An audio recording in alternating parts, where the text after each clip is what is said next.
Kogar stayed with the Sentinel in his lab. Every once in a while, he would help train the Sentinel, otherwise, he remained there as a friend, a holdover from the Sentinel's 5 years away. The Sentinel tried to think of anything that could cheer Matrona up in the meantime, potentially taking her somewhere that wouldn't have the same imminent threats as an alien planet. Sitting down at a lab counter, he kept himself busy writing down visiting spots. It was early in the morning, the sun still hadn't risen, and Kogar was fast asleep. Matrona walked into the lab room. She filled a glass of water from a lab sink and sat down next to the Sentinel. "What are you doing?" she groaned, taking a sip of her water before finishing her sentence, and then promptly spitting out the stale sink water onto the floor. She wiped her arm across her face and turned towards the Sentinel. "What's wrong with you?" he chuckled. "You look terrible." He continued his writing. "Can't sleep," she sniffled. "Oh, you mean the plasma control stuff? You don't understand." Matrona interjected. "What do you mean? This is different than your whole thing." "How so?"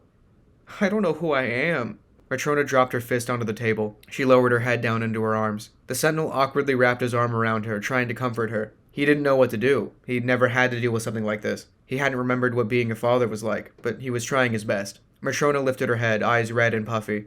She tried to speak, broken up between her disjointed thoughts. "Who am I? You changed. You remember it, and you know why you can do the things you can. But me? Who am I? Did I used to be someone else? Am I forgetting an entire life?" She looked him straight in the eye as if searching for an answer. "I feel like there's someone in me that I don't know, waiting to be let out." Hey, Matrona, it doesn't matter who you were, if anyone. It matters who you are. I mean, look at me. I used to be a crazy old man who wanted to blow everything up, but now I'm some sort of powerful magical guy that's friends with an alien. I'd much rather forget about my past life. But you know who you were. I don't know if I even used to be anyone. That's the problem, is the uncertainty. I could be freaking out over nothing, but it doesn't feel like nothing. Look. The Sentinel stood up and held out a paper. No amount of me saying anything is going to make you feel better. I've been writing down places I think you might want to see. Maybe a little trip could help take your mind off things. We can look for answers later. Matrona rubbed her eyes. She grabbed the paper and sniffled. She nodded. Yeah, that could be nice. She paused for a bit, and then hugged the Sentinel tightly. "Thanks," she whispered. The Sentinel stood at the end of a hallway, awaiting Matrona patiently. Kogar sat on the couch in his human form. "So, what about ancient Rome?" Matrona suggested as she made her way out of the room, sliding on a hoodie. "Sounds easy, simple, lacking in aliens, space lasers, and/or dinosaurs," the Sentinel said. "Should be relaxing." "Okay, well, when you say it like that, I feel like I should be second-guessing my historical knowledge," Matrona said. "Can't we just test this time machine once without it going wrong immediately?" "Years of experience tells me otherwise," Kogar chimed in, "though I hardly think the time machine is the problem. It's the Sentinel." The Sentinel held out the box. Kogar placed a hand on it. "Fine, go without me," the Sentinel joked. Kogar remained in his human form for the journey, and the three of them flashed away and appeared on a busy cobblestone path. The street was lined with carts, markets, and travelers. The three of them stared in awe, turning to see every little bit of history in this one moment that they could. Kogar looked around and admired the spread of buildings and the wide open spaces. It was strange for him, as the Gars, being reserved, stayed close together. It was a magnificent sight to behold, so many people in so much space. Matrona stopped in her tracks when she saw the ancient, towering Colosseum not too far from them. She pointed, getting the Sentinel's attention. "Oh, cool, it's the thing," the Sentinel said. "So, do you want to check out the building that still exists in modern day, or do you want to discover all the mysterious bits of history we lost to time?" Matrona and Kogar walked toward the Colosseum, ignoring the Sentinel. "Cool. May as well have not made a time machine." As they walked through the streets, a man watched them in the distance with a scrutinizing eye. The Sentinel caught a glimpse of him staring. He assumed it was probably because the three of them stood out, not wearing clothes familiar to the era, but a strange feeling in the back of the Sentinel's head told him that that man was familiar. The Sentinel ignored it, not probing the idea further. There was no way he could have remembered the face of Dr. Jameson, even if the Sentinel's memory hadn't been wiped, but the man's face was clearly the same. The strange man followed. With him, a mechanical rumbling trailed beneath the ground. The Sentinel looked around, noticing the slight rumble. "So what is this building?" Kogar asked as they made their way to the entrance, distracting the Sentinel from the noise. "The Colosseum," the Sentinel said. "They get people to fight each other while others watch. Like wrestling, but with death." The Sentinel led Matrona and Kogar through the entrance, pushing past groups of travelers. "And in modern times, they get people to cram into it and fork over their money to buy souvenirs and trinkets about people killing each other for sport." "Humans did that?" Kogar looked down at his feet as he shuffled along. "We don't do it anymore, but I think it'd still be interesting to watch," Matrona admitted. They walked up a couple of sets of stairs and found seats with a perfect view of the sandy pit below. The Sentinel sat down. To watch others of your kind die for entertainment? Kogar questioned. No, I mean, Matrona was quick to defend herself. For historical reasons, the Sentinel clarified for her. Right? Right. Just to see how they used to do it. Some genuine Roman combat. Matrona smiled and sat down next to the Sentinel. I bet you'd buy a trinket, the Sentinel said with a smile. Oh, okay. So like a movie then? Kogar sat down on the other side of the Sentinel. Sort of, yeah, Matrona answered with a shrug. Soon, 2 warriors emerged from the gates and stood their position in the arena. They paced around each other, waiting for the fight to officially begin. Matrona and Kogar were on the edges of their seats, but the Sentinel didn't feel right. He squinted and concentrated on the rumble beneath his feet. He could have sworn he heard machines moving. The strange man from before stood outside the Colosseum. He snapped his fingers. Before the fight could commence, an explosion of purple burst through one of the gates. The crowd screamed, standing up and running, scrambling through the groups of people to make it out safely. Matrona looked around frantically. Of course, she mumbled. Is that supposed to happen? Kogar stood up, staring into the sandy pit, trying to look past the smoke. Sentinel? Matrona looked near her. The Sentinel was gone. Kogar's eyes widened at his absence. I told you, every time he shows up somewhere. Sentinel? Matrona asked louder, straining her eyes through the groups of people for any sign of him. A clearing opened up, and she could see the flowing blue of the Sentinel's hoodie making its way to the arena, running to the source of the explosion. No! She screamed, jumping up. Waves of people rushed by from behind, knocking Matrona off balance. She was forced to sit. Holding her hands to her head, she was anxious to see what the Sentinel was up to. The Sentinel had finally made his way to the black smoke left from the explosion. It surrounded the arena. He saw a figure of a warrior in the distance. He walked towards it. A blur of black passed by, and the figure was gone. The Sentinel listened through the screams of the audience. He could hear pistons and mechanical sounds, but he also heard a low, deep growl. Turning his head, he saw a silhouette of something large and beast-like, like a lion, though a shape like that of a scorpion's tail was visible behind it. Confused, the Sentinel stepped back, stumbling. He fell to the ground. A puff of smoke blew over his shoulders, and a growl sounded behind his ears. Turning his head slowly, he was faced with a metallic skull with 3 glowing red eyes. He snapped his fingers at it, and a burst of plasma pushed the metallic beast back as the smoke curled into the air, wisping away. With a clear battleground, the Sentinel could now see his adversaries. Standing up slowly, he put his hands out defensively. 3 massive robotic lion-scorpion hybrids surrounded him. Matrona and Kogar could finally see what the Sentinel was after. Matrona screamed, Sentinel, look out! One of the robot lions raised its head, opened its mouth, and a speaker sounded. Target confirmed. The Sentinel turned and ran. He struggled up the stairs. A robotic lion wedged itself between the seats in the narrow pathway to Matrona and Kogar. The Sentinel kicked its face and pushed it back into the pit. The 2 other beasts used the other's broken body as a boost up toward the Sentinel. He made his way to Matrona and Kogar and held out his arm. What are those things? Matrona yelled. Brace yourself! The Sentinel slammed his arm across Matrona's waist as he clutched his box. Kogar placed his hand on Matrona's shoulder, and they flashed away just outside of the Colosseum. Sentinel, why are we still here? Matrona looked around frantically for any more metallic beasts. Kogar chimed in with a frantic elaboration. I know those creatures. Score lions, garish invention. They're like guard animals for gars, but I don't know why they'd be here on Earth, let alone this far in its past. The Sentinel sighed. Damn it, this was supposed to be relaxing. Matrona laughed, out of breath. Well, this is what I wanted. She turned around to face the Colosseum, outstretching her arms. Adventures through time. The Colosseum walls burst open and 2 score lions landed on the pathway and locked onto the Sentinel. Run. The Sentinel grabbed Matrona's hand and they ran down the path, and Kogar followed. They quickly weaved in and out of groups of screaming Romans. The score lions ignored the citizens and seemed to be only after the Sentinel. They could barely outrun the score lions. Sprawling hills and open fields between the occasional pillared structure that surrounded a palace didn't allow the Sentinel, Matrona, and Kogar much room to outmaneuver the score lions. They ran past a market stall, and the Sentinel snapped his fingers. A fiery explosion of purple launched the market stall into the path of the score lions, confusing them for a moment before they began to catch up. Eventually, the Sentinel spotted an open forum with clear underground access.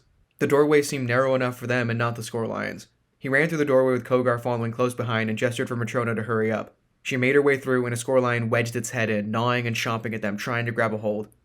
Their robotic scorpion tails jabbed through the entrance, but couldn't reach them. Matrona held her stomach and took quick, rapid breaths. The Sentinel backed up and turned around, assessing the dark hallways. We gotta find a way out now, he mumbled. He grabbed Matrona's hand and began making his way through the dim, torchlit stone passageways. Why not just teleport away? Matrona asked.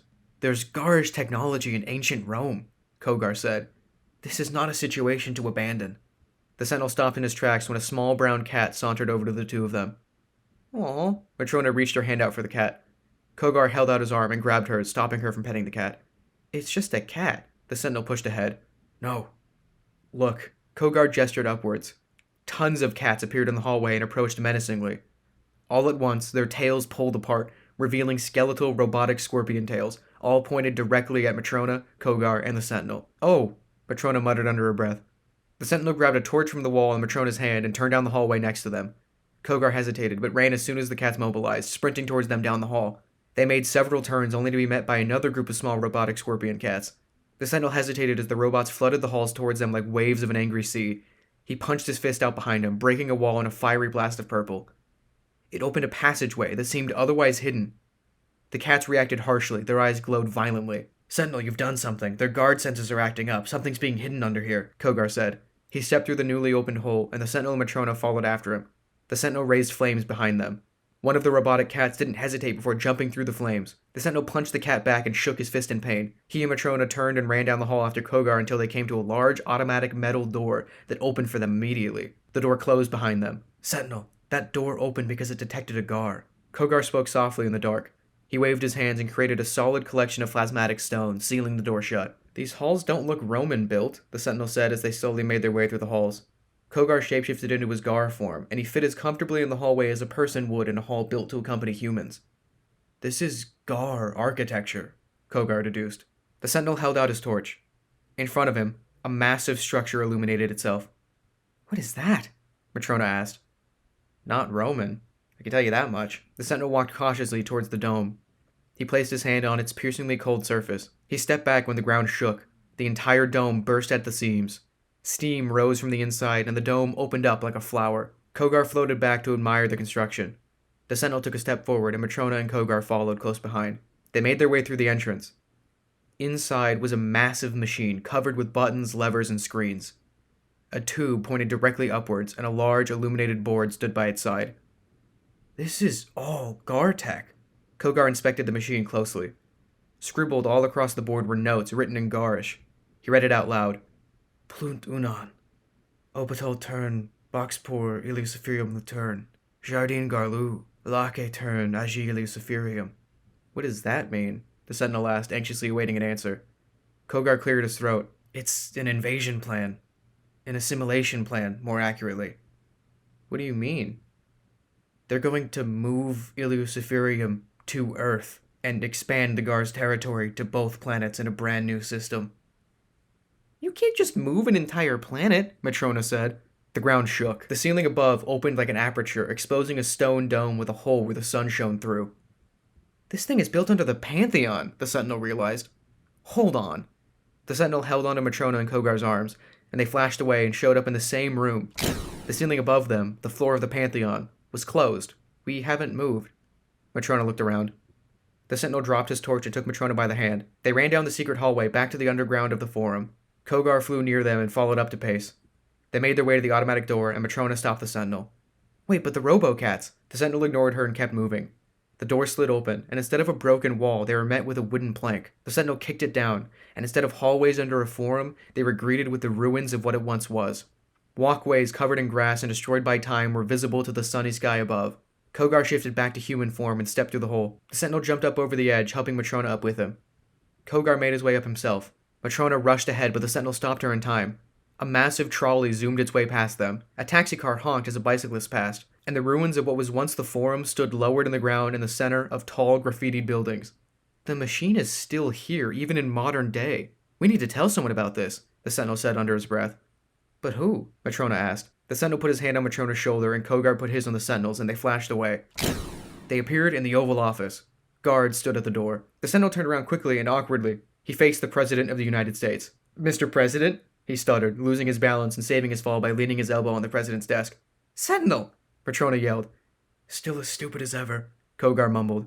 "How in the world? Guards!" The old, tired President frantically called for support. The Sentinel and Matrona tried to hold their ground. "Great job, Sentinel. Perfect logic just to appear in the Oval Office without giving any warning." Matrona huddled in close to him nervously. "Wait!" The President urged his guards as they pushed through the door. "Sentinel?" The Sentinel raised a brow. "My stupidity pays off. You know me?" "That's not the lesson to learn here." Kogar pinched his nose. The President pressed a button on his phone. He sat down. "Sit." He gestured toward the Sentinel and Matrona. The President turned in his chair. "We've got someone coming in who you can talk to about whatever, but please knock before you teleport into the office. It's a serious security concern." "Mr. President, you don't understand. This is urgent." I would hope so if you just show up in here without warning, but it'll all go over my head. That's why we have a Sentinel expert. I'm sorry, what? You're a documented time traveler. Of course we'd have to keep track of you, or we'd be lost. A woman walked through the door. She pulled down a hoodie and let down her long, curled, jet black hair, and stared at them quizzically before she held out her hand. Quinn Carter, what seems to be the problem? Everything, the Sentinel answered. What? Quinn seemed confused. We could be on the verge of interplanetary war, the Sentinel spewed out as if he was holding it back. As shapeshifting alien species, the Gars, Kogar shapeshifted into his Gar form, startling the President and his guards. Quinn didn't flinch. Hello, Kogar waved. A rebel group of them set up a machine that's going to pull their planet into Earth's orbit and they're going to invade. The Sentinel turned to the President. Is that important enough to you? Why did you come to me? The President asked. You're the Sentinel, stop them. Kogar and Matrona looked at the Sentinel. I'm like 2 weeks old. 5 years, Kogar reminded him. Quinn flinched with a surprise. Oh, you're new. She looked at the President. We're screwed. The lights in the room went dark. The Sentinel ran to the windows. He looked out across the city skyline. It, too, had gone completely dark. The Sentinel was prepared to speak when a massive beam of light shot from a random city block directly into the sky. Another beam, far off in the distance, shot up into the sky. Beams scattered across the entire east coast of the United States and the entire west coast of Europe shot into the sky, directing to a single point. It's not just Rome. The Sentinel shook with fear.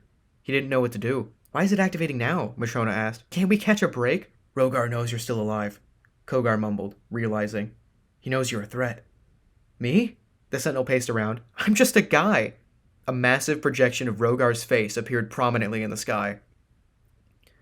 Vermin of Earth. Rogar's voice boomed through the sky. We can hide no longer. In 6 months' time, this planet, prime for habitation with all you've built, will become home to the Gars. Machines, built by some of the greatest minds this universe has had the privilege to house, have been scattered across the face of your planet, guarded by metallic beasts. In due time, the machines will bring our planet to yours. We will claim what we need to survive. And should you deny our presence, your people, unfortunately, will all have to die. You will suffer this loss for the greater good of the originals, and this universe. Make peace with your fate. I suggest leaving. We plan to make this quick, painless. You will only prolong the inevitable should you fight it. This is larger than you. This is larger than me. I did not choose your planet. Destiny did. There is no other way. The transmission ended. Matrona looked at the President, fear in her eyes and hopelessness on her face. What do we do? She asked. Fight it, the Sentinel said. Sentinel, you can't fight. Matrona looked at him, concerned. The Sentinel snapped his fingers, causing a small flame of plasma to appear. He twisted it around and extended the flame, moving around the room with precision. The flame disappeared. I've been practicing. The Sentinel extended his exoskeletal gauntlet. A flame shot from his wrist, and within seconds it solidified to form a crystal blade. I can weaponize this plasma stuff. I can fight him. If Rogar fears me enough to start the process now, then he fears me for a reason, right? The Sentinel looked at the President. I'm almost certain I was made for this. The President looked at him. I hope so. I wasn't. Quinn approached the Sentinel. Do your best. She glanced at Matrona. Good luck.